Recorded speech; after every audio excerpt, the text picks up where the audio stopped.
Livro do profeta Jonas, capítulo 4, versículo 1, diz a palavra de Deus: Mas desgostou-se Jonas extremamente disso e ficou todo ressentido. E orou ao Senhor e disse: Ah, Senhor, não foi isso que eu disse, estando ainda na minha terra? Por isso me preveni, fugindo para Tarsis, pois sabia que és Deus piedoso e misericordioso, longânimo e grande em benignidade, e que te arrependes do mal. Peço-te, pois, ó Senhor, tira-me a vida, porque melhor me é morrer do que viver. E disse o Senhor: é razoável esse teu ressentimento? Até aqui. A igreja pode sentar. Alguns momentos na nossa vida em que nós sabemos exatamente o que nós queremos da nossa vida. Há momentos em que nós temos traçado na nossa mente cada passo que nós queremos dar. Mas a nossa vida, ela é feita de fases. A nossa vida, ela é cercada por circunstâncias. E às vezes, em algumas fases da nossa vida, e às vezes por algumas situações e algumas circunstâncias que nos cercam, nós ficamos desnorteados. Nós perdemos o rumo, nós perdemos o foco. E isso ainda não é o pior.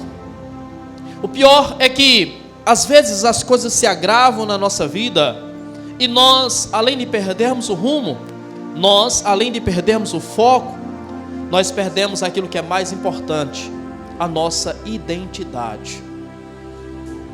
Eu não sei se você já passou por isso, eu não sei se você está passando por isso, mas eu acredito que em algum momento da sua vida você vai passar por isso.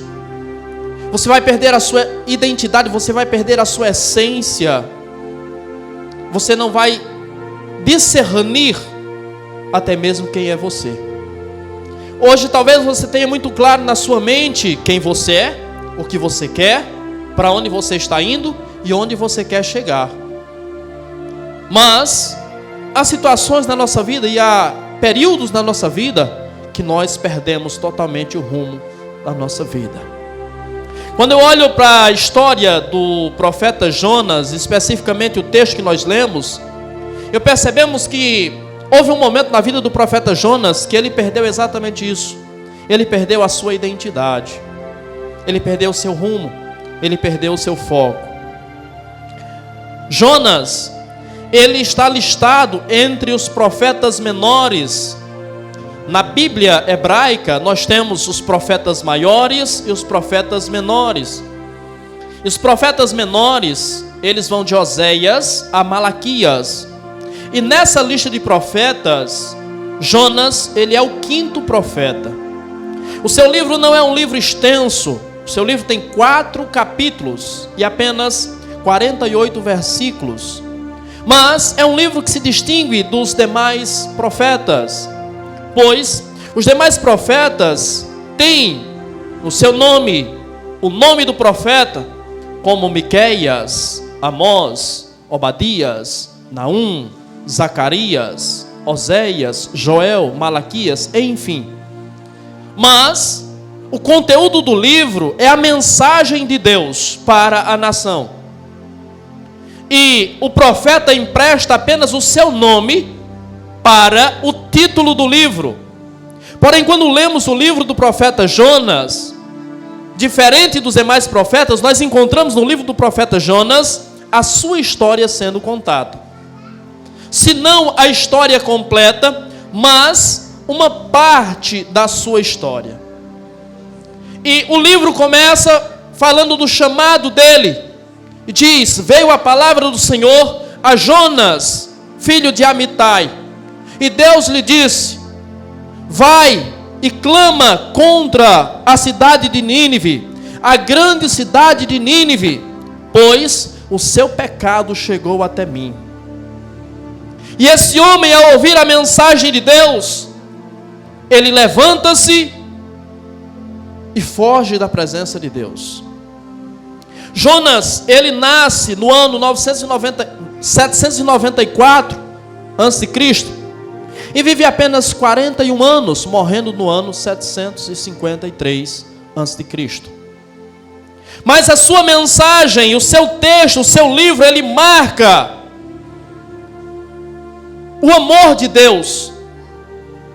E o seu livro é um livro tão rico, tão profundo, que ele expõe já no século 8 a.C., através de um profeta que representava o Deus da nação de Israel, que representava a própria nação de Israel, uma nação que, ao longo da história, ela tem sido marcada pelo preconceito que sofre ainda hoje. Esse profeta mostra-se extremamente xenofóbico, pois Deus lhe dá uma mensagem, e a mensagem é: vai e clama contra a grande cidade de Nínive, a capital da Assíria. E esse homem recusa-se a pregar contra essa cidade, ou a pregar para essa cidade, demonstrando um preconceito, demonstrando que na sua concepção Yahvé é o Deus de Israel. Yahvé não é o Deus das nações. Yahvé não é um Deus que deve ser compartilhado com os demais povos. Yahvé é um Deus exclusivo. E assim ele coloca Yahvé, ele coloca Deus dentro de uma caixinha. Deus é exclusivo meu. E quando eu olho para essa postura do profeta Jonas, eu percebo que muitas vezes no nosso meio não é diferente. Jesus é o nosso Jesus. Deus é o nosso Deus. Nós nos ressentimos se virmos Deus dar livramento a alguém que não professa a mesma fé que nós. Se vermos Deus abençoar alguém que pensa diferente de nós, porque na nossa concepção Ele é exclusivo nosso. E Deus é o Deus do mundo inteiro. Deus não é exclusivo nosso, mas nós fomos chamados para ser exclusivos dEle. Aqui vemos a inversão de valores. Nós queremos que Deus seja exclusivo nosso, mas nós muitas vezes não somos exclusivos dEle. Mas quando lemos a primeira carta do apóstolo Pedro, no capítulo 2 e versículo 9, ele diz: vós sois a raça eleita, a nação santa, o sacerdócio real, o povo de propriedade peculiar de Deus. Deus nos chamou para nós sermos exclusivos dele, mas ele não é exclusivo nosso. O profeta demonstra um preconceito extremo contra as demais nações, como nós demonstramos muitas vezes um preconceito inaceitável e incompreensível das pessoas que não pensam, ou com relação ou contra as pessoas que não pensam como nós. Que liberdade é essa que nós pregamos, na qual as pessoas são livres para pensar como nós pensamos? As pessoas são livres se elas acreditarem como nós acreditamos. As pessoas são livres se elas caminharem por onde nós caminhamos. Isso não é liberdade, isso é tirania, isso é imposição, e Deus não impõe. Deus não é um Deus tirano, Deus é um Deus de liberdade. Está escrito que para a liberdade foi que Cristo nos libertou. Mas nós muitas vezes somos, de fato, tiranos, impositivos, preconceituosos. O profeta Jonas se nega a pregar para aquela cidade, para aquela gente, para aquele povo. E por que ele se nega a pregar para aquele povo? Porque na mente dele aquele povo é mau, aquele povo é pagão, aquele povo é pecador, aquele povo é cruel, e de fato eram.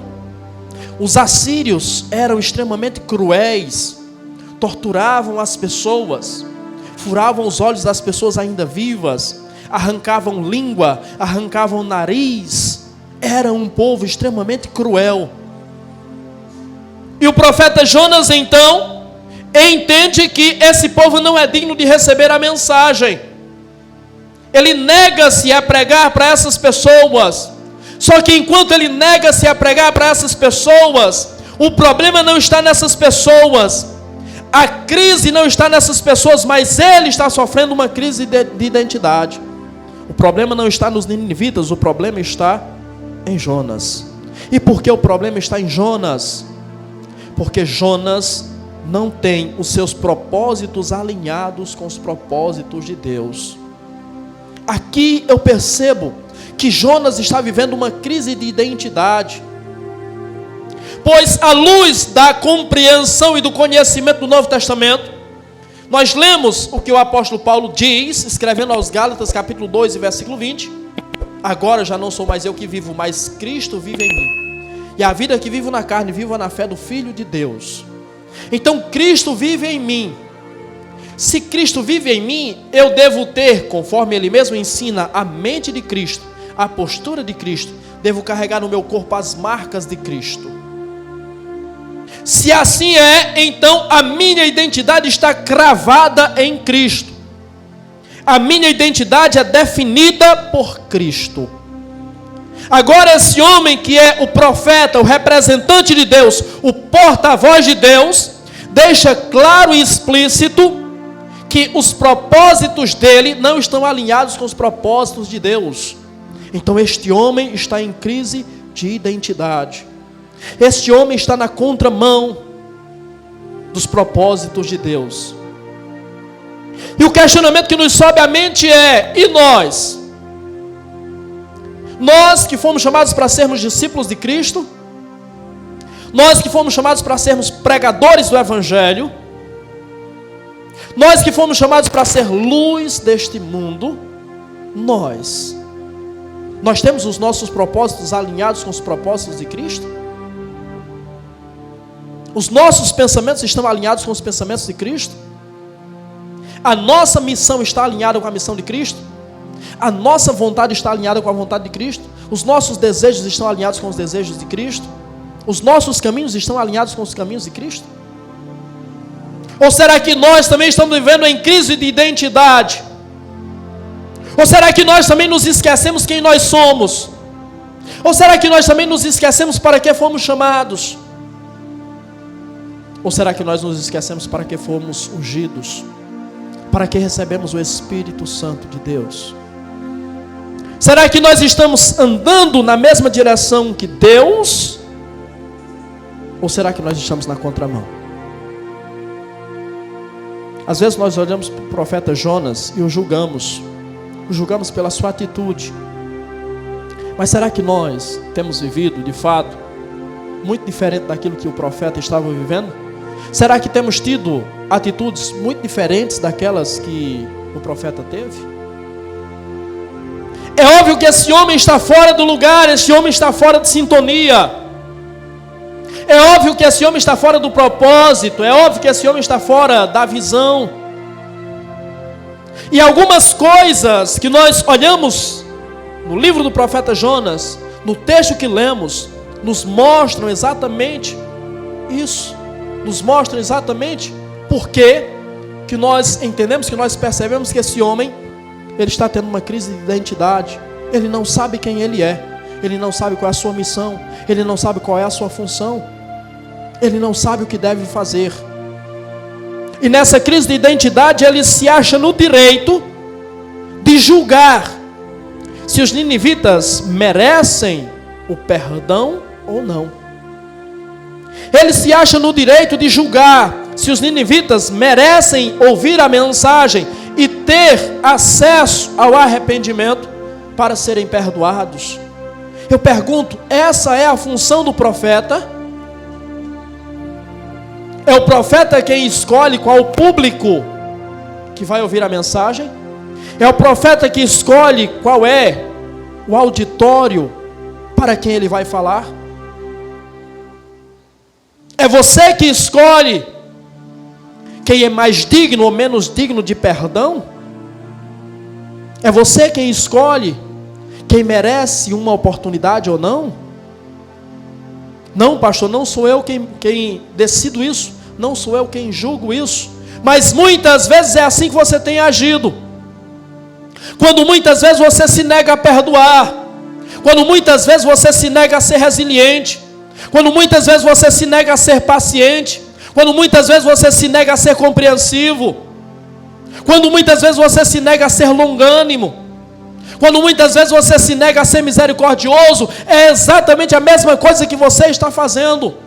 Você está se colocando no lugar de juiz, e você está dizendo: fulano, ciclano ou beltrano merece a condenação, merece o desprezo, merece a solidão, merece o castigo, merece a punição. É isso que você está fazendo, você está se colocando no lugar de juiz. Então você está sofrendo uma crise de identidade também. Você não sabe quem você é em Cristo, você não sabe para que Ele te chamou, você não sabe qual é a sua missão. Jonas precisou aprender algo que nós precisamos aprender também. Aquilo que o apóstolo Paulo, escrevendo a sua segunda carta aos Coríntios, diz claramente no capítulo 5, versículo 14: o amor de Cristo nos constrange. Nós precisamos aprender isso. O amor de Cristo nos constrange, o amor de Cristo nos incentiva, nos impulsiona, o amor de Cristo nos leva a amar também, ou deveria fazer isso. Ah, pastor, mas eu amo a minha amiga. Todo final de culto eu fico conversando com ela, eu abraço ela, eu vou na casa dela, eu amo. Mas e a pessoa com quem você não tem tanta afinidade, você ama também? Mas a pessoa que às vezes te fere em algo, você ama também? Pois bem, Jesus disse que se você ama quem te ama, você não está fazendo absolutamente nada. Jesus disse que se você ama somente quem te ama, os ímpios também fazem a mesma coisa.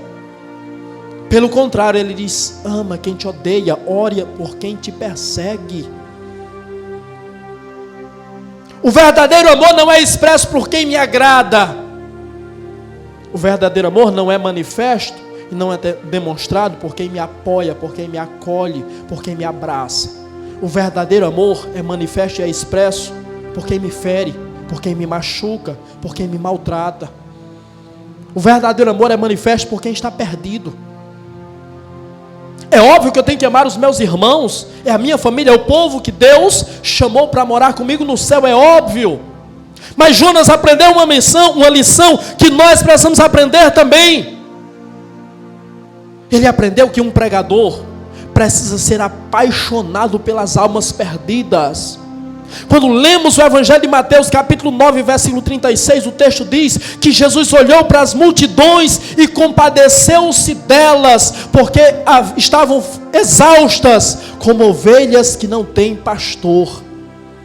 Jesus demonstra ali que um pregador precisa amar os perdidos, que o pregador precisa amar quem lhe odeia, precisa amar quem fala mal dele, precisa amar quem lhe persegue, precisa dar a vida por quem quer a sua morte.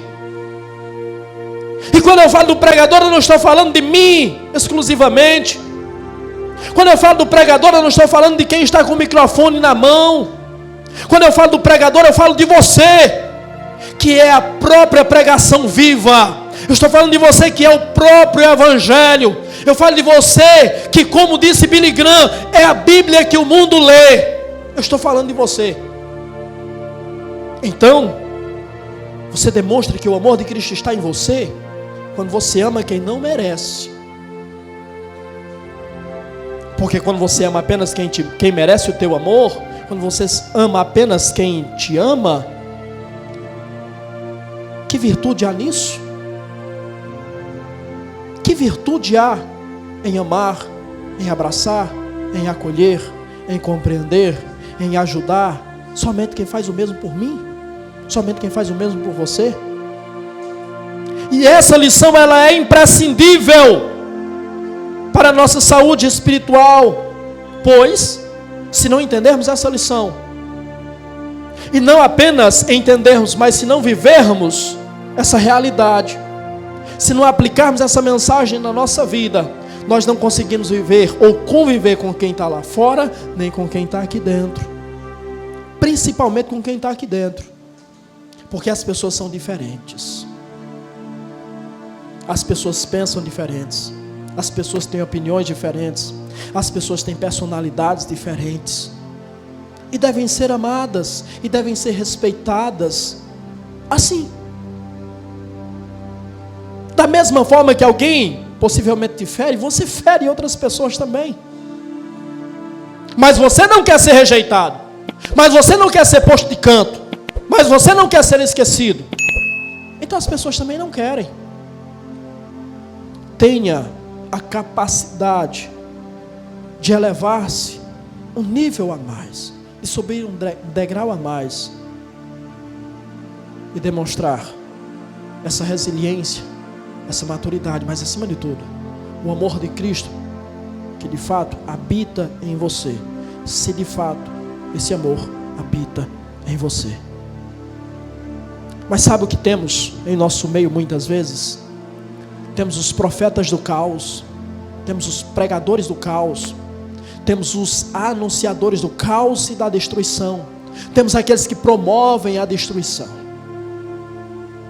No nosso meio há pessoas que promovem a destruição do corpo, a destruição interna. É um corpo sendo corroído por dentro, é um corpo sendo destruído por dentro. Essa é a perfeita personificação da pessoa de Satanás. Pois a Bíblia diz que ele persuadiu uma terça parte dos anjos.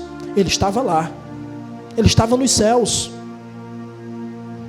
e ele começou a persuadir os anjos, e ele começou a corromper os anjos, e ele começou a corromper a mentalidade dos anjos, e ele começou a colocar caraminholas na cabeça dos anjos, e uma terça parte dos anjos se perdeu por causa disso. Então é o reino sendo corroído por dentro. Como é que você se refere a seu irmão? Como é que você chama seu irmão? Por que nome você chama seu irmão? Como você trata seu irmão? Lembre-se daquilo que muitas vezes eu tenho falado. Paulo escrevendo aos Gálatas, capítulo 5, se não me falha a memória, versículo 16, quando ele diz: cuidado, quando vos mordeis e devorais, cuidado para que não sejam destruídos mutuamente. O que temos são profetas do caos, são mensageiros do caos, são mensageiros da destruição, são pessoas que promovem exatamente isso. Mas não esqueça, se você promove a destruição, tenha absoluta certeza que você também será destruído. A Bíblia diz isso do começo ao fim, de capa a capa. Jonas está em crise de identidade porque qual é o seu foco? O seu foco é andar por Nínive durante 3 dias, anunciando: arrependei-vos, porque a ira de Deus vai se derramar sobre vocês. Em 40 dias, a ira de Deus vai ser derramada contra vocês. A mensagem de Jonas é essa. Quando Jonas é chamado, e quando Jonas se nega a ir atender o chamado de Deus, e direciona-se a Tarsis, a Bíblia diz que ele vai a Jope, a Bíblia diz que ele vai até o porto, a Bíblia diz que ele adentra no navio, e quando ele está no navio, em direção a Tarsis, e isso nós falamos da Europa, nós falamos da Espanha, quando ele está indo para lá, aquilo que preenche o seu coração, acomete aquele navio, pois uma grande tempestade acomete aquele navio, a ponto de as pessoas jogarem no mar tudo o que eles têm, para que não venham sucumbir, para que o navio não venha naufragar, mas não adianta nada. Aquela tempestade é apenas o reflexo daquilo que aquele homem tem dentro de si. É essa mensagem que esse homem carrega dentro de si. É isso que ele é. Um profeta do caos, um profeta da destruição. Ele é o culpado por aquilo. Ele é o culpado pela tempestade. E aí os marinheiros começam a sacrificar os seus deuses, começam a aclamar os seus deuses e nada muda. Vamos ver por que isso está acontecendo. Tiram a sorte cai sobre Jonas. O culpado é Jonas. Então chamam Jonas. Jonas diz: sim, a culpa é minha, sou eu. Será que você consegue também admitir que a culpa é sua? Será que você consegue também dizer: o problema sou eu? Será que você consegue admitir que aquilo que chega até você, aquilo que te cerca, é só mágoa, é só fofoca, é só o que não presta? Será que você consegue admitir isso? Porque é isso que está dentro de você? Será que você consegue admitir que isso emana de você? Jonas diz: não, de fato, o problema sou eu, a culpa é minha. Quando Jonas diz: a culpa é minha, Jonas diz: só tem um jeito, vocês se livrarem de mim, vocês me pegarem e me jogarem no mar. Se vocês fizerem isso, o mar vai se acalmar. Então eu preciso dizer para você, só tem um jeito das coisas se acalmarem: é a gente se livrar de você. Pastor, quer que eu saia da igreja? Não, eu quero que a velha natureza morra. Eu quero que o velho homem morra. Eu quero que você nasça de novo. Eu não quero que você saia, não. Não foi eu que morri por você. Não foi eu que derramei sangue por você.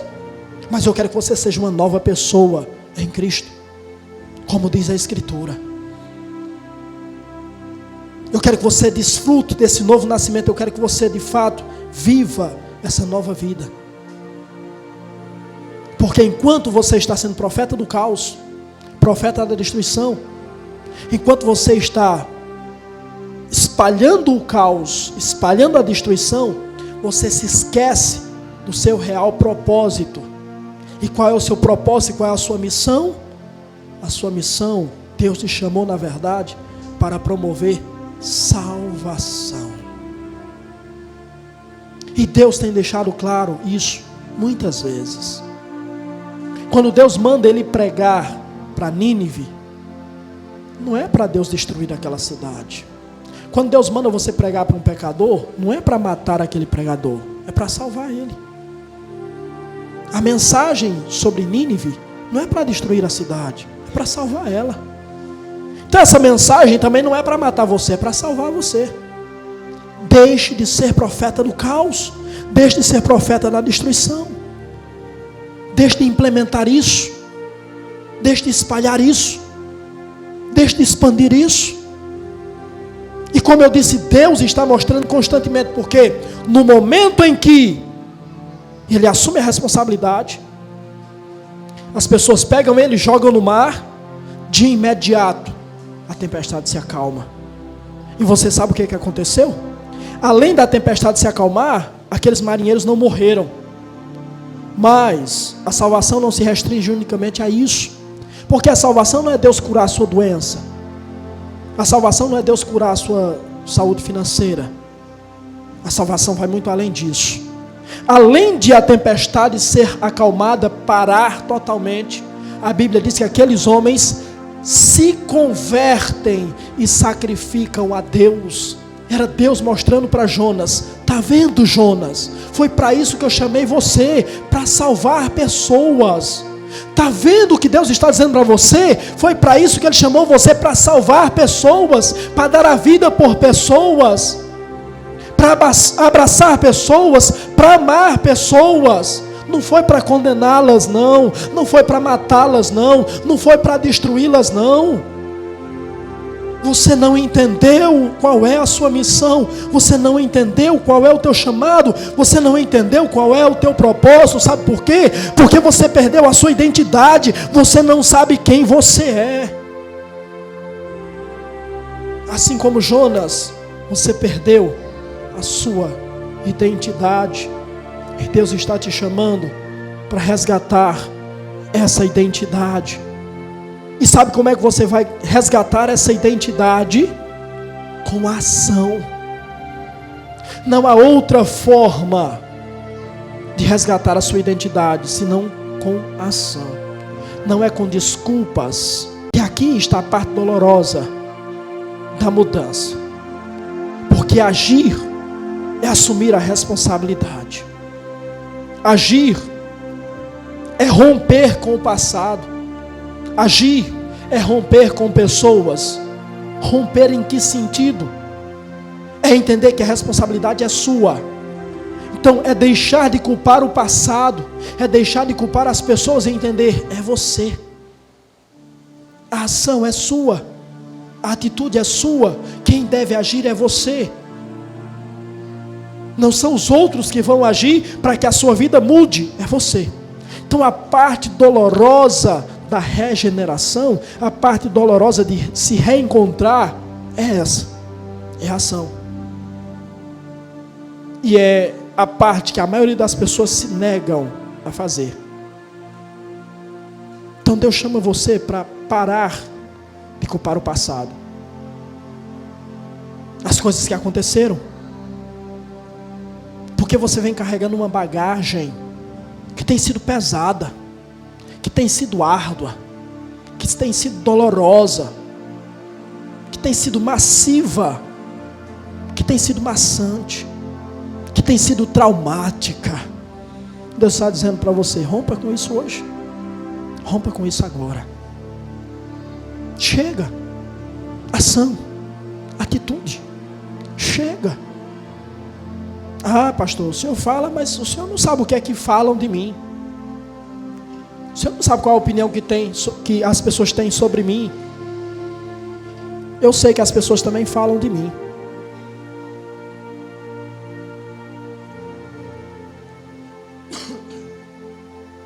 Eu sei que às vezes as opiniões sobre mim também não são as opiniões mais agradáveis. Mas eu não dependo das pessoas.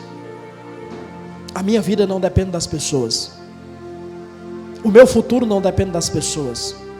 A minha identidade não depende das pessoas. Depende de mim. A sua identidade não depende do que as pessoas dizem, do que as pessoas falam, da opinião das pessoas sobre você. Depende de você.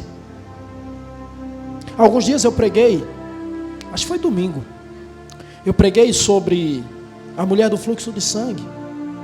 E na mensagem eu dizia que coube a ela mostrar para as pessoas que ela não era aquilo que as pessoas diziam que ela era. Coube a ela mostrar para as pessoas que ela não merecia estar no lugar de desprezo que as pessoas a colocaram. Porque a atitude sempre vai ser minha. A ação sempre precisa ser minha. A ação precisa ser sua. Por mais que doa. Por que dói? Porque muitas vezes é necessário engolir o orgulho.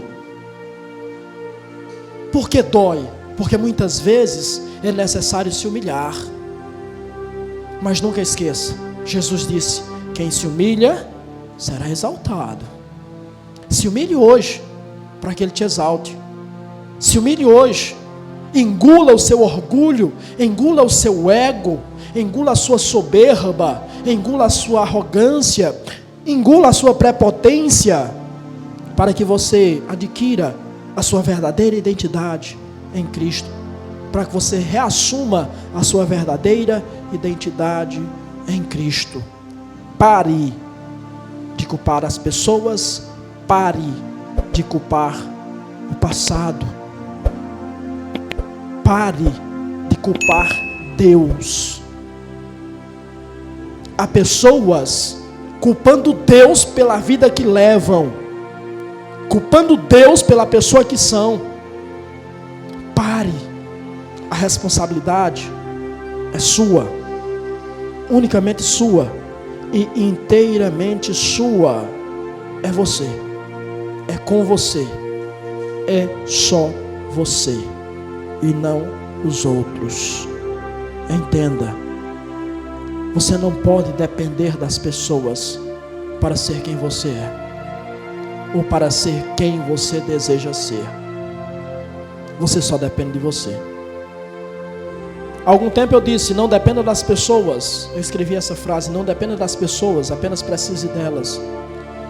Imagine só se um grande empresário se deixasse levar pelas opiniões das pessoas, deixasse colar em si os rótulos que as pessoas criam sobre ele, você acha que ele chegaria a algum lugar? Você acha que você vai chegar a algum lugar deixando que as pessoas definam qual é a sua identidade? Deixando que as pessoas rotulem você disso ou daquilo? A sua identidade quem constrói é você. Você é a única pessoa responsável por ela. Mas quando eu olho para Jonas, eu percebo que o principal fato, a principal marca, a principal característica e o principal motivo da sua crise de identidade é que ele não aceita Deus como Deus é. Nós, muitas vezes, perdemos a nossa identidade em Deus porque nós não aceitamos Deus como Deus é. Vou voltar ao começo, quando eu disse que nós muitas vezes queremos colocar Deus dentro de uma caixinha. Deus é Deus do universo. Nem a mente humana pode comportar Deus, nem todo o universo pode comportar Deus. Mas nós queremos colocar Deus dentro de uma caixinha. Nós não aceitamos Deus como Deus é. Nós queremos um Deus que é como nós pensamos, mas precisamos entender que Deus é diferente de nós. Deus não pensa como nós pensamos. Ele é exatamente o oposto de nós. Nesse texto que lemos, nós vemos o profeta Jonas orando a Deus e reclamando com Deus, dizendo: Senhor, está vendo por que eu não queria ir? Porque eu sei que o Senhor é benigno, é piedoso, é longânimo, é misericordioso, se arrepende do mal, é tardio em irar-se. Está vendo, Deus, por que eu não queria ir? Então ele perdeu a sua identidade, porque Deus não era aquilo que ele queria que Deus fosse, e porque ele não aceitava Deus como Deus era. Deus é do jeito que é, e você tem que aceitar.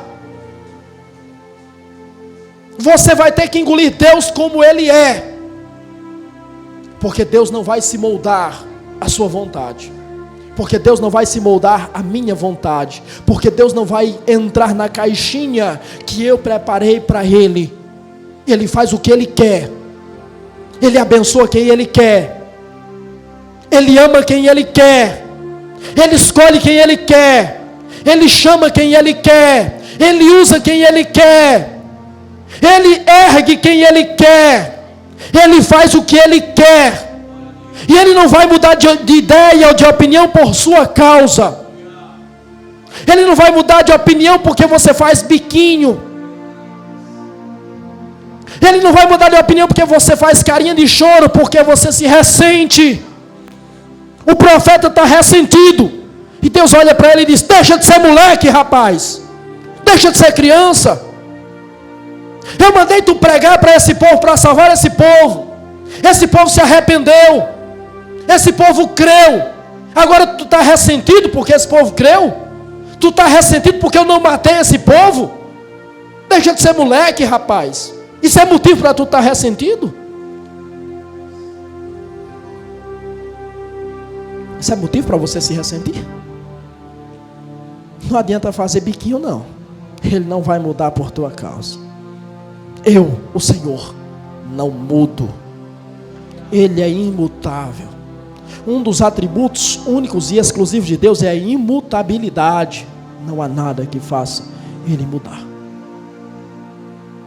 Então, quer você queira ou não, Ele ama pessoas. Quer você queira ou não, Ele chama pessoas. Quer você queira ou não, Ele escolhe pessoas, Ele usa pessoas e Ele salva pessoas. Pastor, mas fulano não merece. Eu estou vendo quem é essa pessoa. Alguns dias, eu estou trazendo muito algumas mensagens que eu preguei há alguns dias. Alguns dias eu preguei e eu dizia que Deus não te trata como você é, mas Deus te trata como Ele te enxerga. Porque Deus é tão compassivo com alguns personagens. Vou dar o exemplo de Davi, sendo a pessoa que Davi era, e Deus diz: achei Davi um homem segundo o meu coração. Por que Deus não mata Davi quando Davi merece morrer? E mata Uzá simplesmente porque Uzá segurou a arca para não cair. Por que Deus é tão tardio, é tão paciente com algumas pessoas, com alguns personagens bíblicos? Porque Ele não enxerga as pessoas como elas são, mas como elas serão. Então, se você enxerga em alguém características que não te agradam, e às vezes até muitos defeitos que de fato essa pessoa carrega, e você diz, mas por que Deus ainda tem paciência com essa pessoa? Porque você é limitado, porque você está vendo ela agora, mas Deus está vendo ela lá na frente. Deus está vendo ela como ela vai ser. Lembra de Paulo? Ananias, vai até a rua direita, na casa de Judas, porque lá tem um camarada chamado Saulo de Tarso. Ele está esperando um homem chamado Ananias ir lá colocar as mãos sobre ele e curar ele da cegueira dele. Senhor, eu tenho escutado sobre esse homem. Senhor, esse homem tem perseguido os teus servos, a tua igreja. Senhor, esse homem pegou cartas e veio para nos prender, veio para nos levar cativo, e o Senhor pede que eu vá lá orar por ele. Ananias, faz o que eu mando, porque eu vou mostrar para ele o quanto importa que sofra pelo meu nome, que sofra pela minha causa. Você não conhece nem mesmo o seu futuro, você não sabe o que vai acontecer na sua vida daqui 10 segundos, mas Deus sabe o que vai acontecer na vida dessa pessoa que você despreza, que você julga, que você maltrata, daqui 30, 40, 50 anos. Essa é uma das qualidades absolutas e abismais de Deus. Deus nos vê aqui, hoje, agora. Deus está vendo e está ouvindo essa mensagem como você está ouvindo. Só que Deus já havia ouvido essa mensagem enquanto ela era processada na minha mente. Deus já havia ouvido essa mensagem, já havia visto essa mensagem quando eu escrevia o esboço. Mas Deus já conhecia cada vírgula dessa mensagem semana passada, mês passado, ano passado, há 20 anos atrás, há 39 anos atrás, que foi quando eu nasci. Deus conhecia essa mensagem há 100 anos atrás. Deus conhecia essa mensagem no dia em que Ele formou Adão do pó da terra. Deus já conhecia essa mensagem. Então, baixa a bola, você não sabe de nada. Apenas deixe Deus tratar as pessoas como bem lhe entende, e dedique a sua vida a Ele, para que você seja tão útil nas mãos dEle, como essa pessoa que hoje você maltrata, você critica e você julga. Talvez essa pessoa vai ser tão útil que você nem imagina. Então faça a sua parte, corra atrás do seu prejuízo, para que você seja tão útil quanto.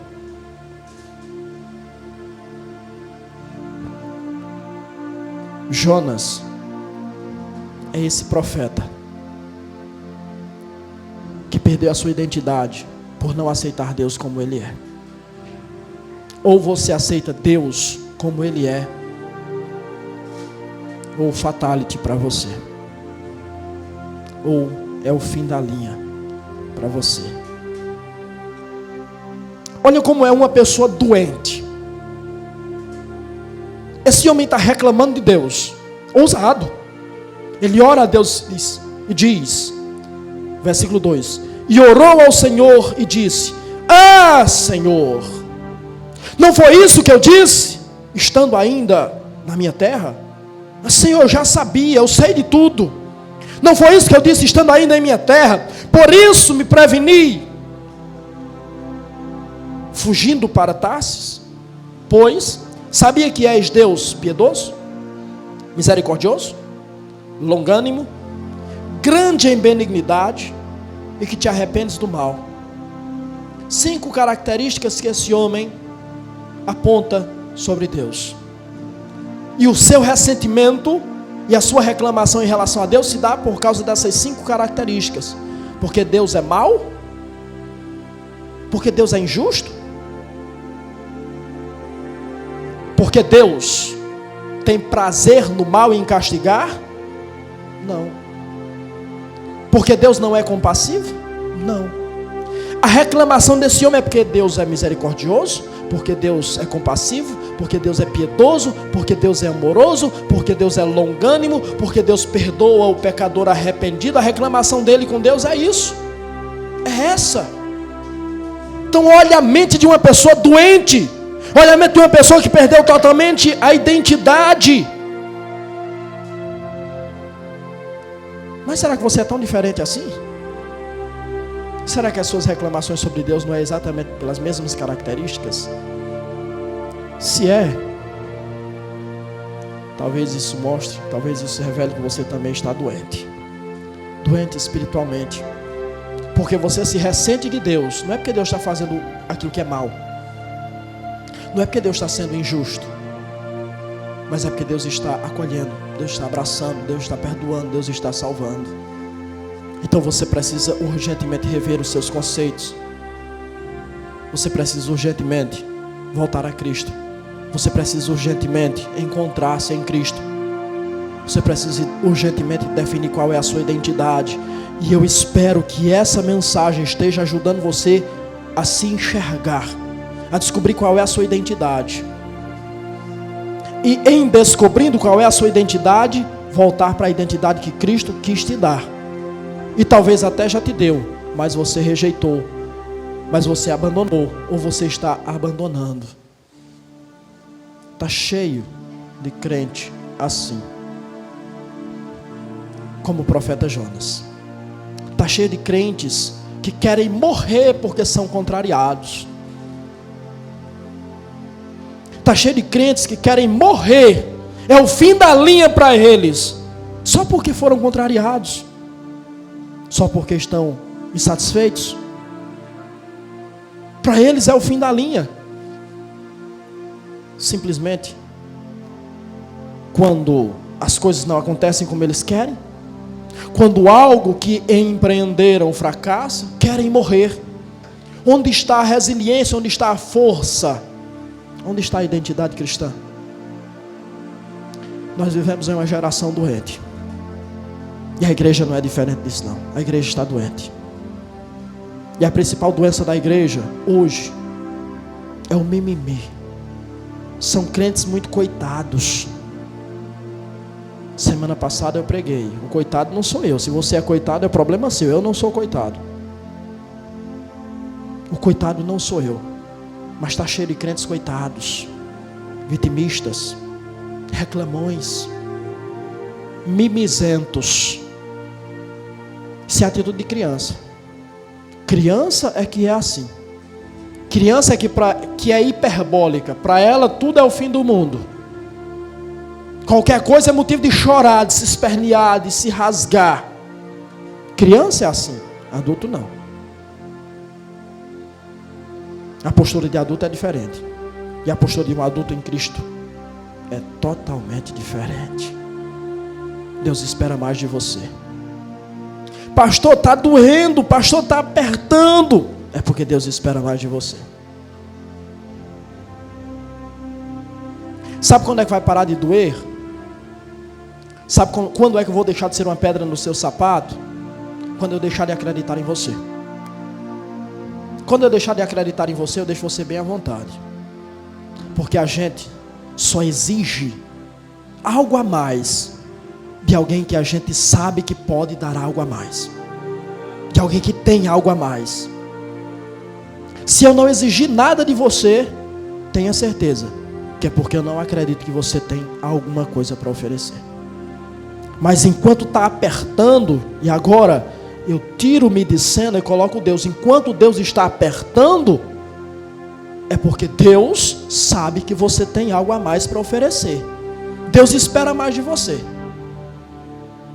Deus não te chamou para ser uma eterna criança. Deus espera maturidade, Deus espera postura, Deus espera ação, Deus espera atitude de você. Será que hoje será o dia que você vai corresponder a isso? Ou será que hoje será o dia que você vai sair mais uma vez reclamando? Reclamando da mensagem. Reclamando da pregação. Reclamando porque o pastor pegou pesado. Reclamando porque o pastor usou algumas palavras fortes. Reclamando porque o pastor disse que chamou o profeta de moleque. Não quer ser chamado de moleque, não haja como um. Não quer ser chamado de criança, não haja como uma. Porque você será chamado pela identidade que você assume. Se você quer uma outra identidade, então tenha outras atitudes. Chega de ser mimizento. Chega de ser dói-dói. Chega de ser coitado. Eu olho para esse profeta e eu vejo que o profeta sentiu-se fracassado como um profeta. E por que ele sentiu-se fracassado como um profeta? Ele sentiu-se fracassado como profeta porque aquilo que ele queria que acontecesse, não aconteceu. Porque as suas expectativas, porque as suas preferências não se concretizaram. Então, se você vai se sentir fracassado como um cristão, quando as suas expectativas, as suas preferências, as suas vontades não forem feitas, parabéns, você é um derrotado. Parabéns, você não serve para ser cristão. Parabéns, o seu lugar não é aqui. Porque não é a sua vontade que vai ser feita aqui. Porque não são as suas preferências que serão atendidas aqui. Qual era a vontade dele? A vontade dele era que o povo fosse destruído. Mas Deus chamou para salvar aquele povo. Então ele esqueceu-se qual a razão do seu chamado. E tem muita gente esquecendo qual a razão do seu chamado. Para que foi chamado?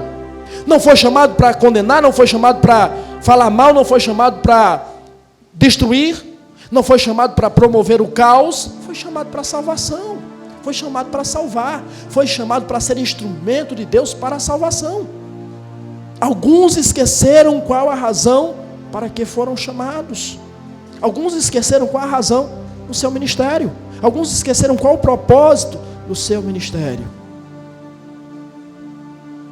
O profeta nos ensina, e a história do profeta nos ensina, que há pessoas, e ele é uma dessas pessoas, que são norteadas pelas circunstâncias.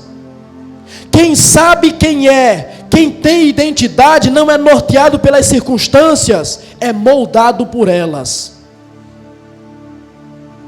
Quem sabe quem é, não é norteado pelas circunstâncias, é moldado por ela, ou por elas. Porque quem é norteado pelas circunstâncias, vai para onde o vento está soprando. Vai para onde a coisa é favorável. Vai desviando o foco, vai desviando o caminho, vai pegando atalhos. Hoje quer ser uma coisa, amanhã isso é difícil, amanhã já quer ser outra, depois de amanhã quer ser outra.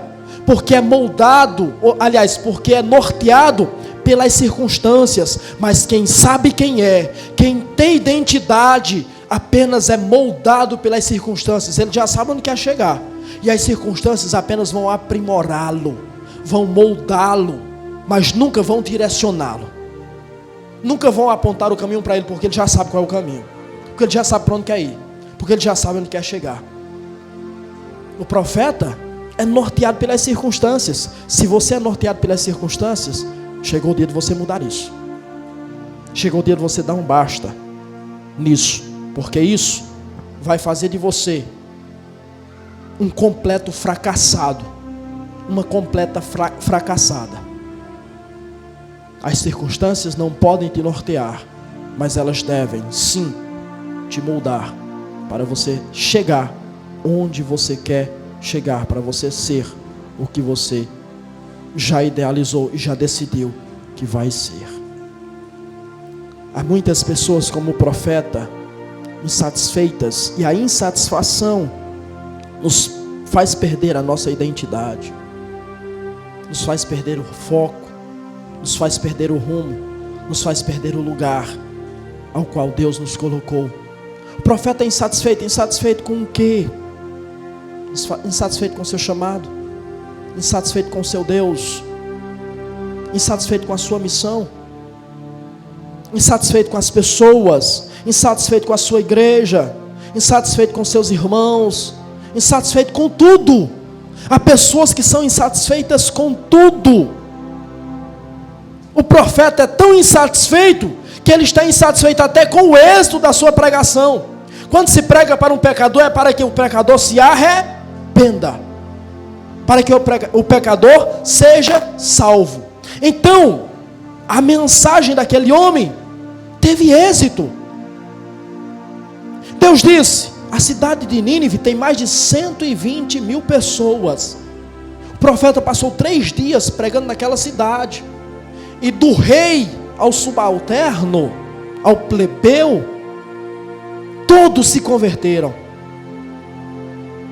O rei, ao saber que as pessoas, os moradores de Nínive, estavam se convertendo, estavam sendo contritos em relação a Deus, ele desceu do seu trono, ele tirou as suas vestes reais, ele se vestiu de pano de saco, ele sentou na cinza e ele proclamou jejum, arrependimento, e ele determinou que nem as pessoas, nem os animais se alimentassem.